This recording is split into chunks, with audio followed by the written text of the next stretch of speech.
body is signaling things to you. Whether you have the trial data or not, if you know in your heart and in your gut that something is helping you, it is helping you. It is not a placebo. Your emotions are a chemical component in your physiology. So there's all kinds of chemistry, but what often happens is that's getting overridden by this mental capacity that we have to know. And if we don't, we're stupid or we're wasting money or we're being tricked.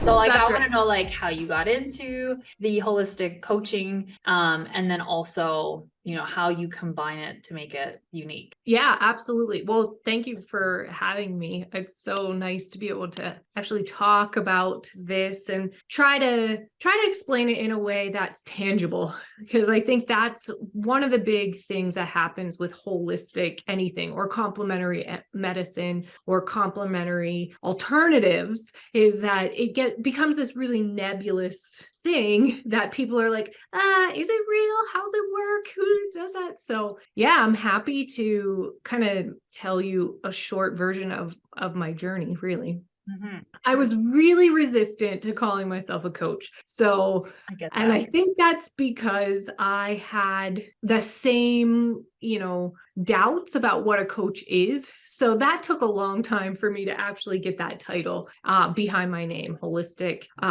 living coach and clinical herbalist, because I liked the clinical herbalist piece, but the coach piece was hard. So in my 20s, I had some mini strokes, and Western medicine wasn't enough for me. I was inquisitive. I was determined to figure this out on my own, and I wasn't getting enough answers. And so I started as a client, a patient. I started to look at acupuncture and all these other things.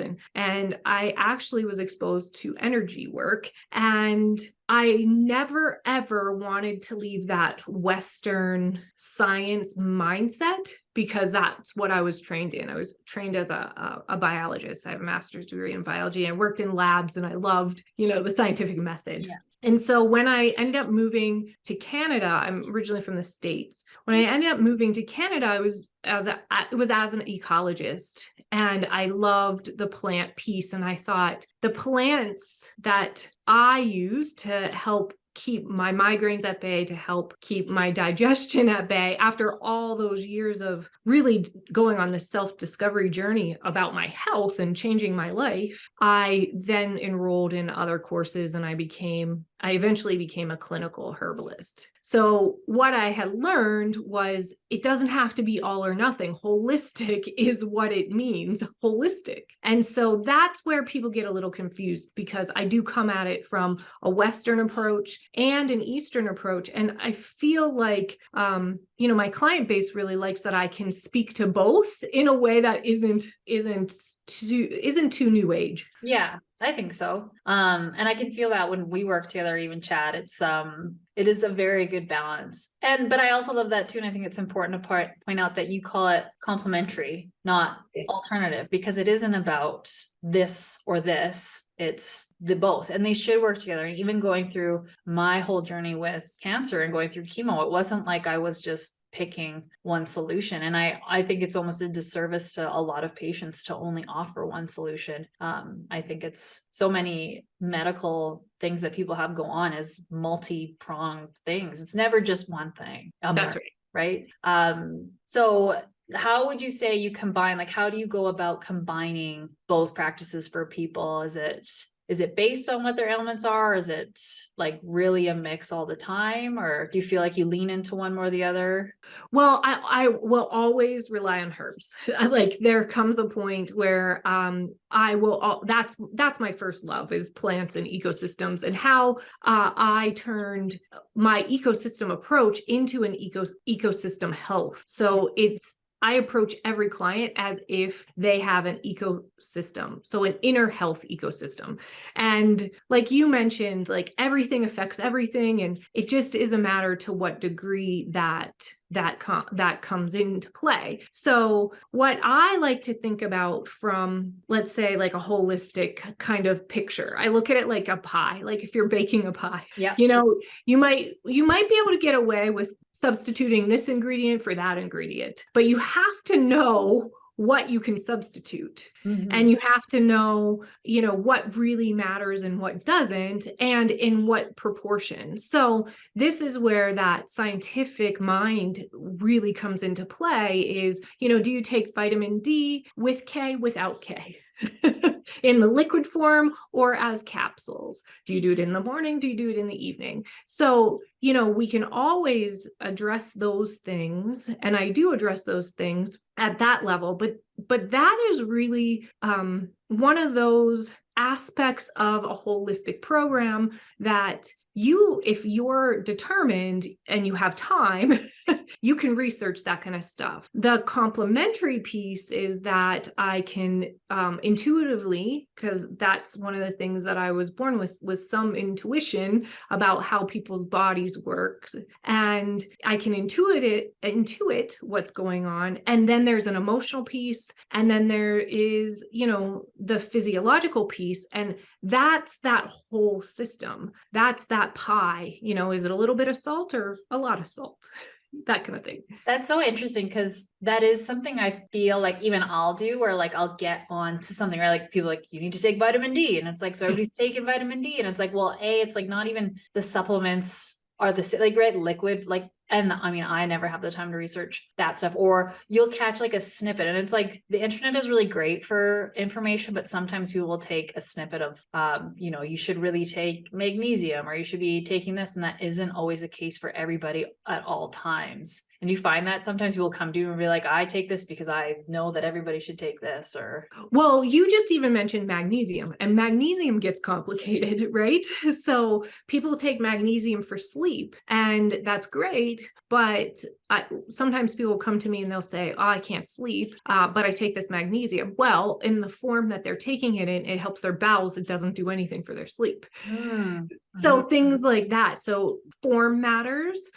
It also matters, what is the issue here? Is the issue that you can't sleep because you can't quiet your mind, because you're type A, you're an overachiever, you have kids, you don't know how to slow it down?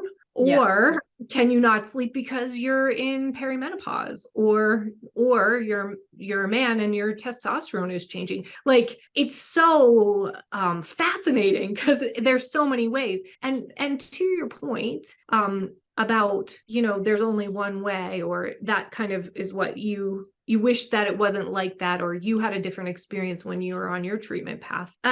This idea of holistic really requires time, and not, you know, Western medicine and certain practitioners just don't have the time to delve into that kind of meatiness. Yeah. Well, and I think too, it's we have experts in certain fields for a reason. I always compared it to like, and it's kind of to what you're saying is, like if you have a leaking roof, right? Well, what if you call a roof and you call a roof person and they say there's nothing wrong with your roof? Well, it's like, actually you have a leaky pipe and you need a plumber. So, you know, I love that you kind of come at it from different angles of like, are you not sleeping because you need magnesium, or is it because you're stressed out?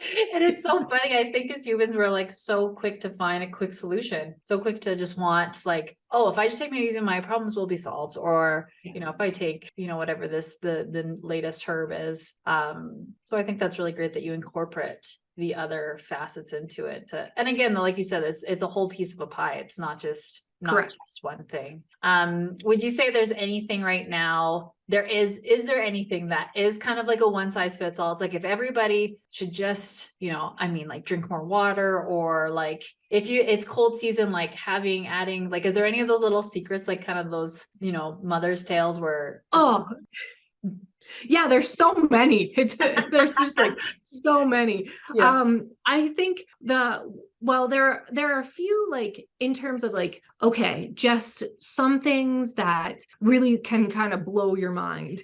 So congestion, like right now I have a bit of congestion. And so, you know, people think of peppermint right away. And they think of, you know, breathing that in, or hot showers, or something like that. And which are all great things. But if you take orange peel, dried orange peel, hopefully organic, and you put that in with boiling water and you drink that will maybe like 3 to 4 cups a day, that will take down the congestion in your nasal passages. So that's like an easy But interesting, right? Because people think Wouldn't have thought citrus of and that. orange, Yeah. and the citrus, especially like the fruit, has sometimes too much sugar, but the peel is really popular. Like I had a teacher that was like, throw away the inside, keep the peel, you know? Oh, interesting. Okay, yeah. On the flip then, are there any myths out there or things that people always do where you're like, no, no, no, no, no, no, don't do that?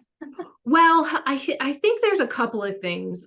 The first one is you really have to know the product that you're buying and the dose. So like, for example, parsley is really great to support your kidneys, right? And you have to kind of like turn that into a tea to get the right dose, because anything food wise, a therapeutic dose has to be pretty high. So parsley is great as a tea if you like boil it fresh.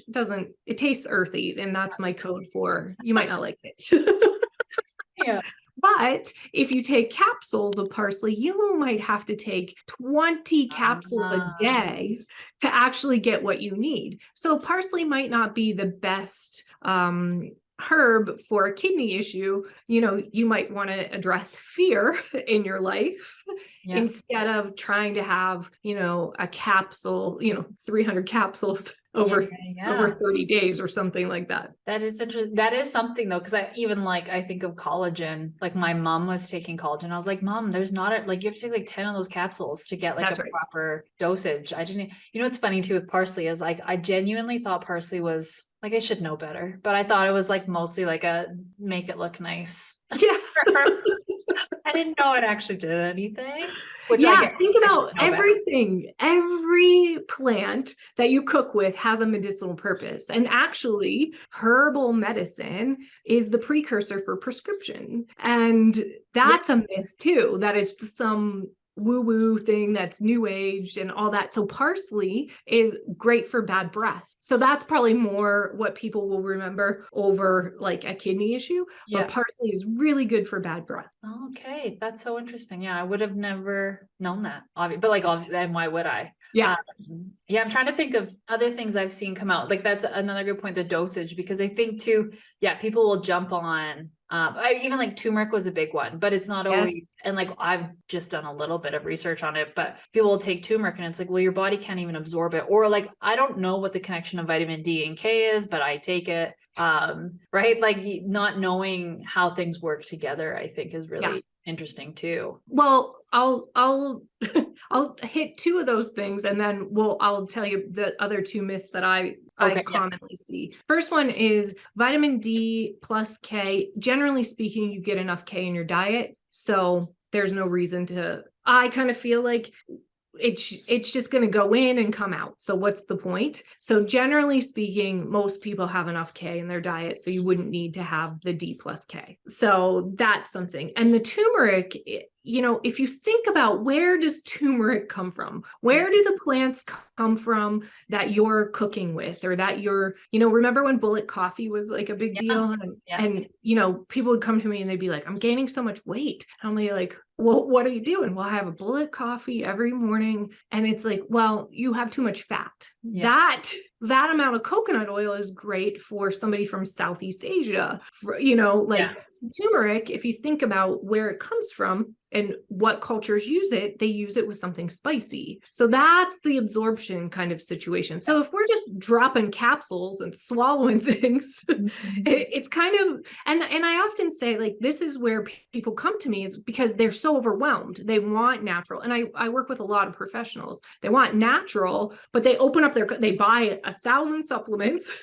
They open up their cupboards and they're like, I don't know what to take when. And then they end up just throwing it all away and starting over later down the line. Yeah. What was the other myth that you had? Oh, there's two other myths. The first one is that, and this is what I come across a lot of times, is, well, it's just a placebo. Like, even if it works, even if this is what I get a lot, even if this is just a placebo, I'm in. And that myth has really been cultivated out of this concept that science is very specific and has to be measured, and we really have to put aside anything outside of our mental capacity and cause and effect. And it really discredits what I am I am teaching my clients is to remember that your body is signaling things to you. And whether you have the trial data or not, if you know in your heart and in your gut that something is helping you, it is helping you. It is not a placebo. There's all kinds of chemistry. Your emotions are a chemical component in your physiology. So there's all kinds of chemistry, but what often happens is that's getting overridden by this mental capacity that we have to know. And if we don't, we're stupid, or we're wasting money, or, we're being tricked. Yeah. Well, even the idea of a placebo effect, and I feel like that's something I probably would have said at some point in my life. Like I've maybe even said it to you, that, if it works, who cares? But even the idea of a placebo effect and saying if it works, it's like you're saying then that your mind is powerful enough to change how your physical body feels, and to, almost like gaslighting, like to write it off as like, it's not real, but I'll just buy into it, is wild to think that people, we're so disconnected from, I think, our bodies, Right. and unless, if our eyes can't see it and read it on a label, or, aren't told somebody, it's like our brain can't accept that it is fact. And I think, especially for me the last couple of years, like learning how important the mind aspect, if not, like, I'm like, it's almost more important for a lot of things, for your health and success and every, like, energy, like so many things. Right. I feel like it's a root, probably. I'd be curious how much of, I say kind of in marketing, like the Band-Aid effect of, when a little kid hurts their knee, they want a Band-Aid, even if they're not bleeding, but they think they feel better once they get that Band-Aid, when what they really needed was maybe like something else to, an ice pack or whatever. In marketing, a lot of times I think people think they need this thing, but they actually need this thing. Do you get that a lot with they're like, maybe they have migraines or gut issues or all these things. They're like, well, maybe I can't have gluten or dairy. And it's like, well, actually, does that happen most of the time? A lot. I see both sides.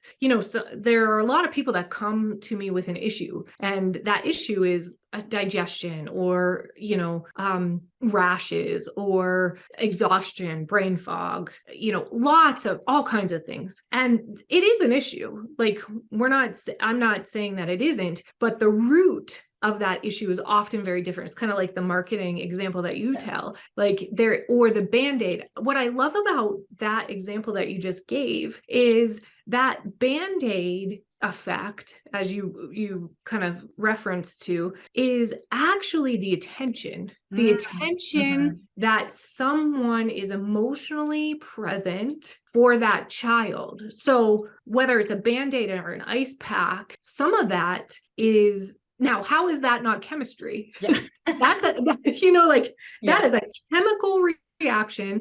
That is a synapsis in your brain that happens when you go and you pay attention to someone and there's emotional presence there. So somebody would say, oh, well, that's the placebo effect. Well, this is when we could debate this with a very intellectual person if they want to. But, what happens with clients of mine that are like, I don't know. And then maybe they talk to their friend or their husband, and they're like, well, what is she doing? That kind of thing. Oh yeah. She's a placebo. And I'm okay with that. That's the process of doubt. And like you went through your health issue. Right now, you're way more open to so many other things than you would have been 5 years ago, 10 years ago, because you've been down the road. Yeah. Yeah. It's interesting you say that. I was just on Instagram. There was a post about, it was like a brain scan of a woman kissing a child, like their child, and how it like lit up parts of their brain. And Instagram had the audacity to put a label on it saying, this isn't like full information. I was like, oh my gosh, leave it alone. Like, what do you need for this? Like, why are you fact checking this? Yeah. Again, like I default want to be like, whether or not it's true, it's like, this is a positive message that you can't refute the fact that your brain chemistry doesn't change when you have a connection with somebody, or you're like, even going through childbirth for me, a lot, like my midwife was like, your husband holding you Yep. will send out chemicals in your body that can help battle like the pain, That's right. like, and I think it's a real disservice to people when they don't even get access to the information. Cause I think that's a big part of it is a lot of the systems we have. I mean, you obviously would know better than I would. There's no path of education, or like, they're not giving people the option to even choose extra information, outside information of what the little box that they decide to put a lot of this stuff in. And I see that, like I said, even like through cancer treatment, through birthing, it's wild that it's like gate kept from everybody. And I think it's really unfortunate that it takes, I don't even know what it takes to be in on the end. But no, I love that this is the work that you do. Cause like when I do your content, I'm always like learning as I go, which is always really nice. So And what you're like, what I think it takes, in all honesty, one is a pain point. That usually is what drives the clients to me, is that they're having a pain point and they haven't been able to resolve it, or deep curiosity. Yeah, I bet. And usually the people that are deeply curious have time to be. So, like what you referred to is like that your midwife saying it releases chemicals. Yeah, it's oxytocin. Yes. So my clients, or especially people that are new, that are like, I don't have time to snuggle in bed because I got to unload the dishwasher. Like, like that's what we all go through. Like there's a list of things, and there's laundry, and there's dishwasher, and I got to get this done. And it's like, remember, and this might be like one of those, herbal tips that isn't about a herb, but remember that there's utility for that snuggle. You're releasing oxytocin that allows the chemistry in your brain to handle the stressful moment so that you can pick the right herb. I learned that when I worked with like a therapist who's very more kind of energy side. And it was something about like, right, young kids. I was like, me and my husband, I was like, we're sitting on the couch. I'm like, we're not like having these deep conversations or like talking. And she was like, the two of you sitting there together, even if you're watching a show together, is that you're doing work. I think because a lot of the people you work with are high achievers. They're big professionals with like a high stress, very to do, very type A. Like, and I think I work on both sides, where it's like always have to be producing, checking off that list. And that was something I always found that I like, even like you just said, sitting there, making those brain connections. Like we think it's not productive, but it is. It's very productive. And having that mind shift is really important. It's fascinating that you even brought that up, because yes, I do work with a lot of type A's, a lot of high achievers, or I work with the people that were type A's and were high achievers and can't keep it up. Yeah. And they don't know what to do anymore, or they've been so analytical for so long, but they want to feel feminine. And the way they're doing it isn't there anymore, and they're tired. They're at the end of their career, and they're looking back and they're saying, what, I want fun. I want energy. I want to see what's going on in this other aspect. I want creativity. I want vitality. So it's a little bit of both, really, that idea of, okay, let me give you an out. Let me give you an exit ramp. You're sitting there holding hands, which is giving you a chemical, and that kind of subdues that urge to do. So if somebody is feeling this way and they come to you, what's like a typical process, right? If somebody were to work with you, what does that look like, I guess, was what I meant. Or if somebody's just curious even. So what I do is I work with people over long-term timeframes, because what I realized was people were seeing me more as a doctor or a massage therapist or a one-off, where they'd come in every month, every 6 weeks, and we'd do what we need to do, and they'd leave and they'd feel better, and then they'd come back. But the thing of it is that they kept coming back, so it wasn't sustainable. And what I want to do is really help support my clients to create change and have that change be permanent, not always starting over. And so the first step would be to, look into me, like, do, is my voice great on you? Do I resonate? Like that's a big deal, Yeah. Is there something about me that piques your interest? And then, you look you look at the website, and then I do a 30-minute free call, and it's a short assessment. And then we have a conversation, and then we determine together. And that's the other thing. What is the best path forward for us to work together? Sometimes it's not appropriate, but I put people on the right path to where I think that they would benefit, because I really, one, I value people's time because I value my own time. Two, I want practical solutions, not, I do work in concepts, but then I break those concepts down into practical solutions and tools. So those are some of the ways. And then there's different, it depends on who you are as to where we would go. But generally speaking, I work with people in 6-month increments. There's other options, but that's the main program for sure, because it's customized. Because exactly. Yeah. It's not just a cookie cutter, one size fits all. And I love that aspect though of it it's like it's a two-way street though, right? Like it has to work for both parties, because it is more of an intimate setting it's funny, like even though like somebody would think like marketing isn't super intimate, like it is. Like when we started working together, it was like we had to figure out, do we like working with each other? Do we work the same way? Because like I'm getting my hands in your business, which is personal, because it's what like you are your business. And I feel like you can create a lot more because it's long term. I run into that a lot, even with my business, where people want like a quick win, or they'll just be like want more followers, and I had to take a step back and be like, I can't support you that way. Like I can't just give you a plan and say sayonara, because the foundational work needs to be put in place. Or like you said, you're going to feel like you're starting over again all the time. You're going to run into the same barriers time and time again until you kind of get to the bottom of that. So yeah. And I think the reason that we match so well is that you do provide quick wins, but you also provide the bigger plan. Yeah. I think so. Yeah. Like nobody, we all want to see progress. Yeah. Like, so yeah, with what you do and with what I do, if it's really, a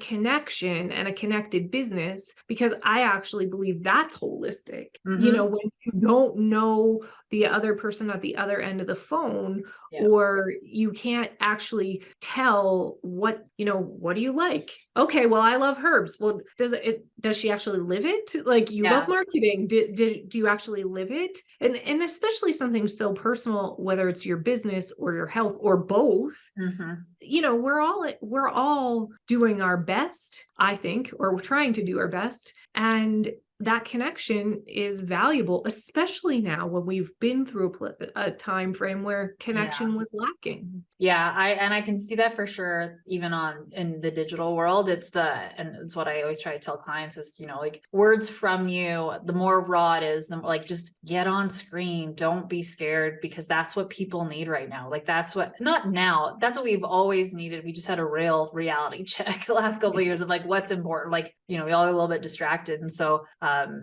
something like social media that typically people like kind of love to hate it. And I'm like, if you're using it with good intentions, to actually help people, that'll come through in what you're doing and making those connections that you're a real person. You do what you say you're going to do, or you practice what you preach, which I think is, and I love that, because every time we'll get on a call too, you're always very honest, like this week was great, or I'm feeling very creative, or like this was crazy and I'm not. And I think that's so nice. It's not just like an email being like, very, I don't know, very robotic, or there's people. And like this is what we live in, and this is also part of what I address are all these masks. Like my mask is professional.